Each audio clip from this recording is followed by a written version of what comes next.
are not alone, we are not alone. God is with us now.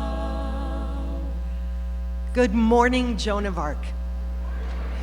My name is Julie Madden. I'm on staff here at St. John's, and it is my pleasure to welcome all of you wherever you are on your journey. As we begin a new year in family mass and religious education, we are thrilled to welcome our guest speaker, Dr. Amelia Franck Meyer. She is the founder and CEO of Alia, people working together, leading a national movement to create a child welfare system across the country where all people can thrive. Amelia has received numerous awards, including the Bush Fellowship, the Ashoka Fellowship, and she was featured as one of People magazine's 25 Women Changing the World in 2018. I know.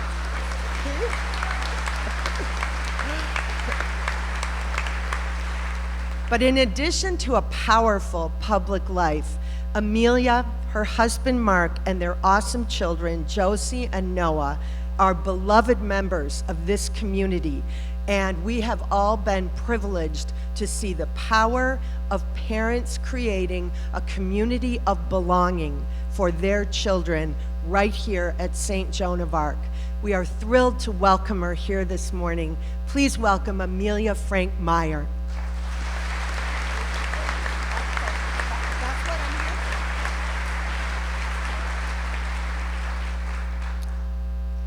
My father grew up feeling very alone. His mother worked outside of the home to support the family, and his father was a bartender who suffered from an addiction to alcohol.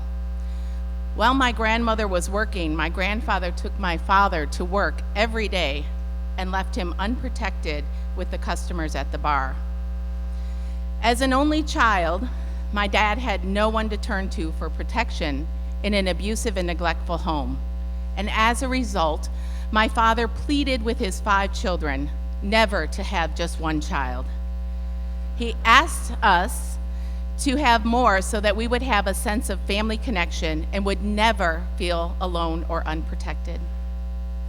Because I share in the DNA of this family history of harm, I believe that our most sacred duty is to protect children and to be sure that they have a sense of belonging. Although incredibly important, it's not enough for children to just be physically safe. Children must also feel safe, which comes from being connected to a protector.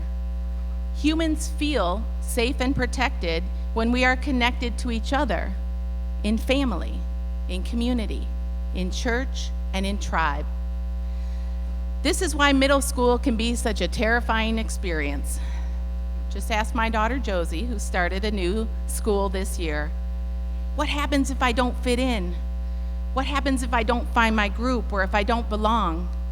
Without protection of a group to which you feel you belong, you are incredibly vulnerable, and it can be a terrifying and isolating and lonely experience. This human need for belonging is a primal need because it ensures our very survival. We feel most protected and safe when we are connected to other humans because we are born quite literally tethered to other humans. You can check your belly button for proof of my theory here. That need for connection is lifelong. Our human babies are the most vulnerably born mammals on the planet, and they know it from the moment they are born. They cannot thrive without protective connections, especially when they are small, and none of us is meant to be alone. We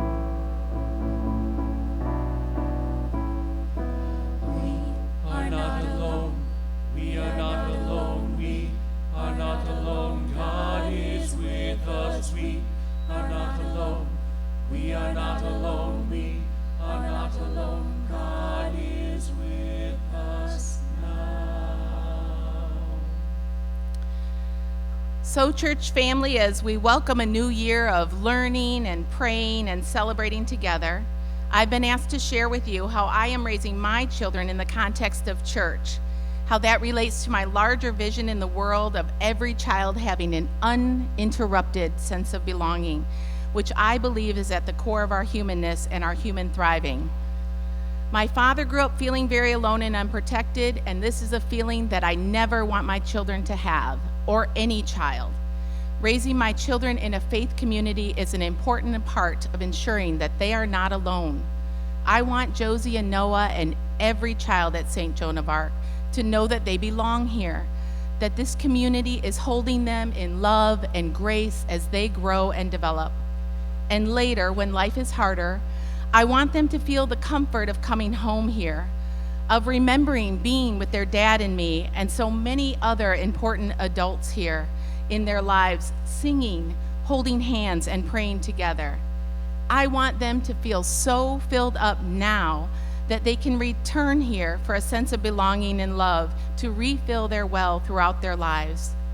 I want them to associate these songs, this ritual, and this sacred space with the deep sigh of belonging and coming home, the wholeness and warmth of feeling beloved by their church family, and the safety of knowing that there is nothing that can happen to them that is bigger or more powerful than the God who is with them always. When I am here at St. John's, I sing the songs and say the prayers that I said with my mom and dad when I was small. And there is a comfort in that continuity and in that ritual. It is what families do.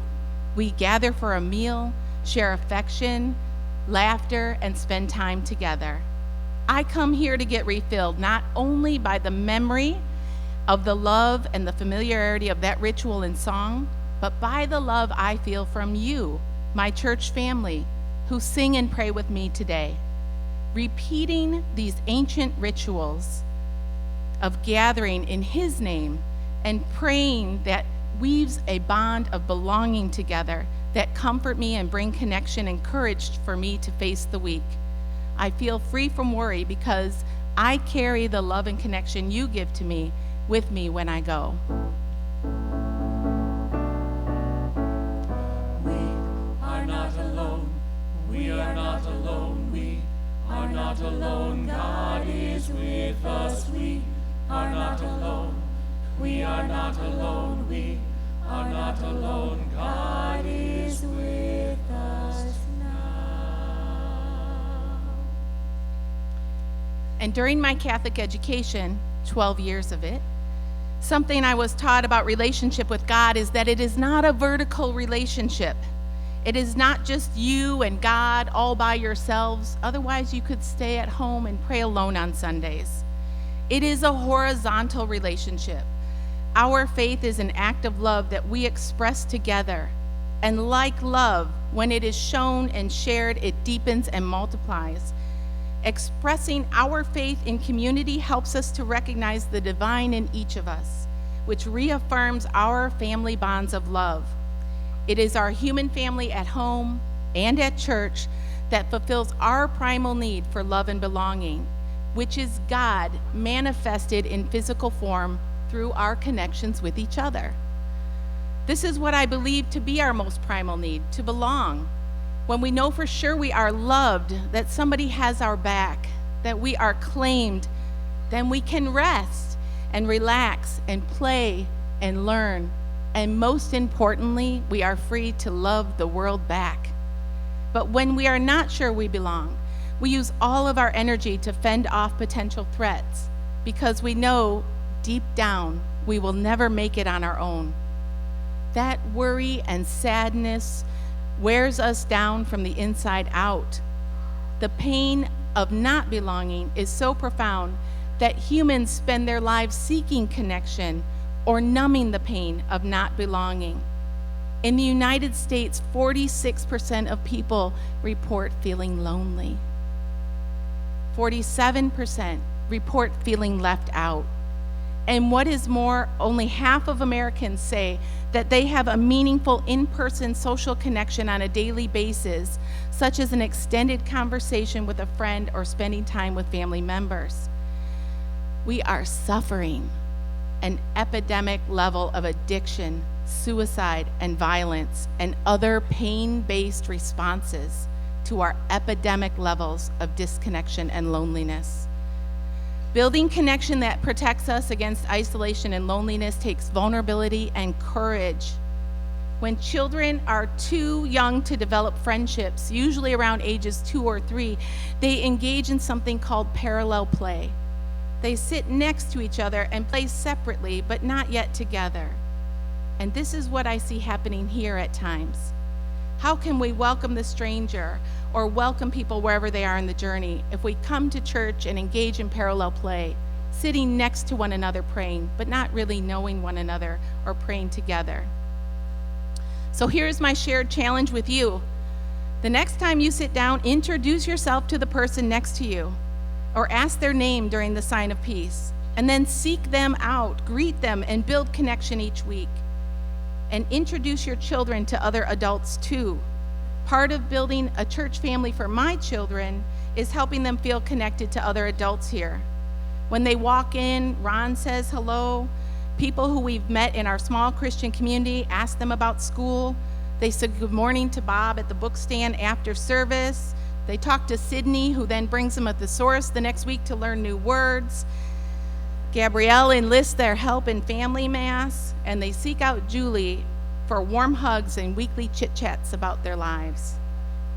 And so many others of you who have helped them to know that they are loved, and they are building more and deeper connections with each passing week with my intentional encouragement. I encourage you to go beyond welcoming folks on the journey and instead build connections that help you to share their journey. Claim each other as family. See the divine in one another. Human connection is holy, and helping build belonging is a way we pray. And although these important actions are important at church, they are important everywhere you go. Our families, our churches, our nation are divided and suffering. It is our spiritual work to intentionally create community wherever we go. Get to know your neighbors by name. Interact and greet children in the parish so they can know who you are and build that connection and relationship in your neighborhood and in the world. Mentor a family or support a parent so they can better support their child, and create space in your heart where someone knows that they belong unconditionally. There is nothing more painful than feeling alone. Research continues to affirm that it takes just one other person to be okay, one person on whom you know you can rely to be okay. We thrive through connection and belonging. This place and you people are precious to me and my family.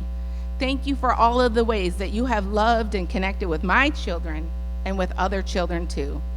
This community is a critical part of the way that I continue to show up in my work to make a better place for all the world's children.